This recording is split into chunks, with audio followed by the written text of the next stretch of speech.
Hello everyone, welcome to the Future Academy. We are here for your better future. Let's learn, let's start the video. तो आज का video start करते हैं। आज के इस वीडियो में हम स्टैंडर्ड 10 सब्जेक्ट हिंदी में चैप्टर नंबर 13 पढ़ेंगे। 1 to 12 चैप्टर ऑलरेडी हमने पढ़ लिए हैं। उसके सारे वीडियोस मेरे यूट्यूब चैनल पर अवेलेबल है। ऊपर जो आई बटन दिखाई दे रहा है उसको क्लिक करोगे तब भी आपको आसानी से वो मिल जाएंगे, और इसकी लिंक मैंने डिस्क्रिप्शन में दे दी है, तब भी वहां से भी आपको इजीली मिल जाएगा। तो आज का वीडियो स्टार्ट करते हैं। तो साधु उपदेश चैप्टर का नाम है। काका हाथरसी उनके राइटर का नाम है। काका हाथरसी का जन्म होता है 1906 में और उनकी निधन होती 1995 में। इसका प्रकार हास्य व्यंग है। काका हाथरसी हिंदी के जाने माने एक हास्य व्यंग्यकार थे। उन्होंने हिंदी साहित्य जगत में एक विशेष पहचान बनाई थी अपनी। उनका मूल नाम प्रभुलाल गर्ग था, लेकिन हाथरस में एक नाट्य मंच के दौरान उन्होंने काका की भूमिका निभाई थी और उनके खुद के तखल्लुस के कारण उनका नाम काका हाथरसी रख दिया गया था। हिंदी साहित्य के जितने भी कवि हैं उनको मंच देने का या फिर उनको स्टेज मिलने का श्रेय पूरा उनको जाता है। जहाँ कहीं भी हास्य कवि सम्मेलन होता था वहां पर उनकी अनिवार्य अनुपस्थिति होती थी। हिंदी की सुविख्यात पत्र पत्रिकाएं धर्मयुग, साप्ताहिक, हिंदुस्तान, मीणा आदि में उनकी रचनाएं नियमित रूप से प्रकाशित होती रहती थी। कुल मिलाकर उनके नाम 42 संकलन मिलते हैं। इतने सारे चीजों में वो लेखन करते थे। व्यंग हास्य के क्षेत्र में उनके सुपुत्र निर्भय हाथरसी का भी नाम सुप्रसिद्ध है। यानी उनका बेटा जो निर्भय हाथरसी है वो भी लेखन कार्य में बहुत अच्छा काम कर रहा है। 1985 में 1985 में उनको भारत सरकार द्वारा पद्मश्री का सम्मान दिया गया है। ये चीज आप याद रखना, उनको पद्मश्री मिल चुका है। और हिंदी साहित्य अकादमी है, वहां दिल्ली द्वारा प्रतिवर्ष काका हाथरसी पुरस्कार दिया जाता है। तो यहाँ पे जो साधुपदेश उन्होंने पोएम लिखा है उसके बारे में देखते हैं क्या है। तो प्रस्तुत रचना में ढोंगी धूर्त बाबाओं की लीला का चित्रण किया गया है। साधुपदेश शीर्षक से लगता है साधु अर्थात सज्जन का उपदेश होगा, पर कवि ने व्यंग शैली अपनाकर ऐसे साधु, ढोंगी बाबा आदि के प्रति अपना आक्रोश प्रकट किया है। पोथी पढ़ने और माला फेरने से कुछ नहीं होता। एक और हम राम नाम जपते हैं, गोमुखी में हाथ डाल माला के दाने को फेरते हैं, तो दूसरी ओर मीठी छुरी भी चलाते हैं।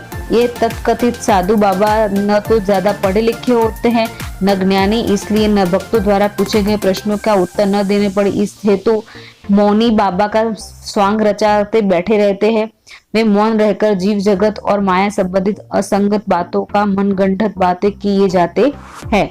तो इस काव्य के माध्यम से कवि ये कहना चाहता है कि आजकल के उन ढोंगी और अज्ञानी साधु पुरुष की लीलाओं का चित्रण यहाँ पे उन्होंने दिया है। और वो कहते हैं कि वो लोग ऊपर से इतने विनम्र और भलाई दिखाते हैं, हमें भले इंसान होने का दिखावा करते हैं, लेकिन अंदर से वो इतने ही द्रुत और कुटिल होते हैं। उनके दिमाग के अंदर वो दुष्टता चलती रहती है। तो चलिए पोएम स्टार्ट करते हैं।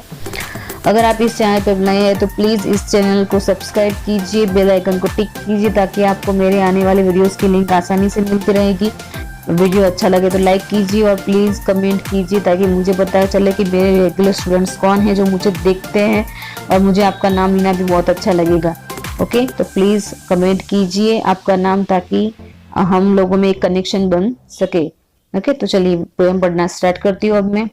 आइए प्रिय भक्तगण, उपदेश कुछ सुन लीजिए। पढ़ चुके हैं बहुत पोथी, आज कुछ गुण लीजिए। हाथ में हो गोमुखी, माला सदा हिलती रहे। नम्र ऊपर से बने, भीतर छुरी चलती रहे। यहाँ पे ढोंगी साधु बाबा अपने भक्तों को उपदेश देते हुए कहते हैं कि आप यहाँ पे आइए, आपने बहुत सारे ग्रंथ पुस्तकें पढ़ी होगी, लेकिन आज आप मेरी बात सुन लीजिए कि अगर आपको हमें हाथ में माला लेकर गोमुखी में फिराते रहना है ताकि लोगों को, देखने वाले लोगों को लगे कि आप ईश्वर का नाम जप रहे हैं।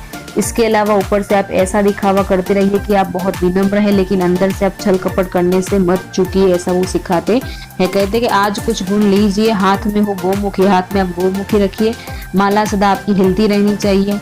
आप किसका नाम ले रहे हैं वो पता नहीं, लेकिन आपके हाथ में वो माला हमेशा हिलती रहनी चाहिए ताकि लोगों को लगे कि आप कुछ कर रहे हो। ऊपर से विनम्र बनिए, आप उनसे प्यार से बात कीजिए, लेकिन भीतरी छुरी चलती रही। आपके दिमाग में जो छल कपट है उसको करने से मत चुकिए। नगर से बाहर बगीचे में बना ले झोपड़ी, दीप जैसी देह चमकी सीप जैसी खोपड़ी, तर्क करने के लिए आ जाए कोई सामने, खुल न जाए पोल इस भय से लगे मत कांपने, जीव क्या है ब्रह्म क्या है। ओके, तू कौन है मैं कौन हूँ स्लेट पर लिख दो महोदय, आजकल मैं मौन हूँ धर्म संकट शीघ्र ही इस युक्ति से कट जाएगा, सामने से तार्किक विद्वान सब हट जाएगा। तो यहाँ पे लेकर नगर के, अगर आपको एक कपटी साधु बनना है तो क्या करना पड़ेगा, नगर के बाहर एक झोपड़ी बनानी पड़ेगी, दीप जैसी देह चमके, आपको चंदन के लेप्स लगा के आपको अपने शरीर को एक दीप जैसा चमकाना है, सीप जैसी खोपड़ी यानी आपको मुंडन कराना पड़ेगा और आपकी जो खोपड़ी है, आपका जो मस्तक है वो सीप जैसा चमकना चाहिए। तर्क करने के लिए आ जाए कोई सामने, अगर आपके सामने कोई तर्क करने के लिए आ जाए तो खुल न जाए पोल इस भय से लगे मत कांपने, तो आप डरिए मत, आपको ऐसे घबराने कि आपकी पोल खुल जाएगी और आपको घबराहट में कुछ करना नहीं है। जीव क्या है ब्रह्म क्या है, तू कौन है मैं कौन हूँ स्लेट पर लिख दो महोदय, आजकल मैं मौन हूँ। अगर कोई पूछे कि जीव क्या है ब्रह्म क्या है, आप कौन है मैं कौन हूँ, ऐसे तार्किक क्वेश्चन अगर आपके साथ करता है तो स्लेट पर आसानी से एक चीज लिख दो कि आजकल मैं मौन हूँ, यानी आप लिख दो कि आजकल मेरा मौन चल रहा है। आप एक मुद्रा ले लीजिए और स्लेट पे लिख के उसको दिखा दीजिए, तो वो धर्म संकट शीघ्र ही इस युक्ति से कट जाएगा, यानी ऐसे करने से सामने तर्क करने वाला इंसान वहां से चला जाएगा और आपके ऊपर जो धर्म संकट आया, आपको डर लगे कि भाई मैं पकड़ा जाऊंगा, तो इस चीज से आप आसानी से बच के निकल सकते हैं। सामने से तार्किक विद्वान सब हट जाएगा और आपके सामने जो तार्किक विद्वान आ गए हैं वो सारे वहां से चले जाएंगे। किए जा निष्काम सेवा सब फलेच्छा छोड़कर, याद फल की जब सताए खा पपीता तोड़कर, स्वर्ग का झगड़ा गया भय भी नरक का छोड़ दे, पाप घट भर जाए तो काशी पहुंचकर फोड़ दे। यानी यहाँ पे कहते हैं कि आपको निष्काम वो सेवा करते रहना है, आपको वो कामना या किसी इच्छा से लोगों की सेवा करते रहना है। और यहाँ लिखेगा सब फलेच्छा छोड़कर, यानी किसी भी फल की इच्छा रखनी नहीं है। याद फल की जब सताए खा पपीता तोड़कर, यानी कभी भी अगर आपको याद आ जाए तो इधर उधर हाथ मारकर जो आपके हाथ में आ जाए उसको खा लीजिए। और स्वर्ग का झगड़ा गया भय भी नरक का छोड़ दे, आपको स्वर्ग प्राप्ति का वास्ता मत रखिए, यानी कि आपको स्वर्ग मिलना चाहिए ऐसा आपके दिमाग में आना ही नहीं चाहिए, और कभी नरक का भी भय आपके दिमाग में भी नहीं आना चाहिए, उसको दिमाग में लाना ही नहीं है। पाप घट भर जाए तो काशी पहुंचकर फोड़ दे, और अगर आपका पाप का घड़ा भर गया है तो कोई चिंता करने की जरूरत नहीं है, उसको काशी जाकर आपको वहां पे गंगा नदी में आप अगर वहां पे डुबकी लगाओगे तो बिना साबुन आपका सारे पाप धुल जाएंगे। वहां पे आपको पता है कि सब लोग ऐसे मानते हैं कि गंगा नदी में नहाने से या काशी जाकर डुबकी लगाने से आपके सारे पाप धुल जाएंगे, तो वो तो है। ऐसे वो अपने शिष्यों को ये ऐसे उपदेश देते हैं, समझाते हैं कि ऐसे आप एक साधु बन सकते हैं, एक महान साधु बन सकते हैं। तो यहाँ कटाक्ष किया है समाज के ऊपर कि आपके आसपास ऐसे काफी सारे साधु संत है जो ऐसे ढोंग रचाते हैं, ऐसे स्वांग रचाते हैं और आपको रुद्राक्ष की माला पहनते हैं, चंदन का लेप लगाते हैं, भगवा वस्त्र धारण करते हैं और ऐसी ऐसी बातें करते हैं शास्त्रों की, तो आपको लगे कि यार ये इनसे तो बेटर कोई साधु संत हो ही नहीं सकता। पर जब उनकी पोल बाहर पड़ती है तब हमें पता चलता है कि दुनिया में इनसे बुरा कोई इंसान हो ही नहीं सकता है। ऐसे वो साधु लांछन के समान है हमारे समाज के ऊपर। तो हमारे इसी राइटर काका हाथरस बहुत ही अच्छे व्यंग के जरिए आपको ये चीज समझाई है कि ढोंगी साधु कैसे होते हैं और कैसे वो अपना स्वांग रचाते हैं, कैसे वो अपने को आपको मूर्ख बना के वो चीजें करते हैं।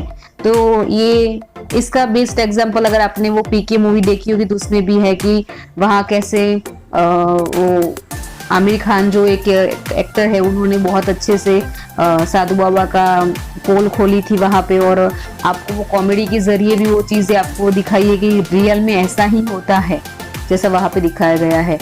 तो हमें वो चीज समझनी है और भक्ति करनी है, तो भगवान हमारे अंदर ही है, हर एक इंसान के अंदर भगवान है। तो वहां पे हमें उसकी पूजा करनी है, हमारे मन से पूजा करनी है, ना कि किसी ढोंगी साधु बाबा के पास जाकर उनके उपदेश के अनुसार कोई काम करना है। अगर सच्चे साधु संत है तो आपके लिए उससे बड़ा कोई गिफ्ट हो ही नहीं सकता। लेकिन अगर ऐसे ढोंगी साधुओं के पास जाकर अपना पैसा वेस्ट कर रहे, उससे अच्छा है आप गरीबों में वो दान कीजिए, उनके लिए कुछ काम कीजिए। ओके, तो आज का हमारा चैप्टर खत्म हो गया है। आई होप कि आपको ये समझ में आ गया होगा। अगर आपको चैप्टर अच्छा लगा तो प्लीज वीडियो को लाइक कीजिए, चैनल को सब्सक्राइब करना मत भूलिए। नेक्स्ट वीडियो में हम शायद इसके क्वेश्चन आंसर्स देखेंगे। ओके, चैनल पर बने रहने के लिए आपका बहुत बहुत धन्यवाद। Thank you so much for watching this channel. Next, take care, bye.